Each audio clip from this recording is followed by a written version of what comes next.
Во текот на изборниот молк, на некои интернет портали и социјални мрежи се појавија снимки и информации што кажуваат на можни прекршувања на изборниот молк и изборните закони.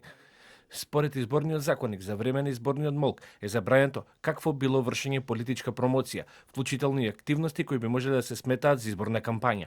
Конкретни индиции за изборни нерегуларности се појавија од неколку општини, меѓу кои Крива Паланка, каде според објавите на дел од порталите бил отворен изборен штаб за време на молкот. Наводно во истиот биле делени промотивни материјали, а дел од порталите дури шпекулираат и за можно делење подкуп.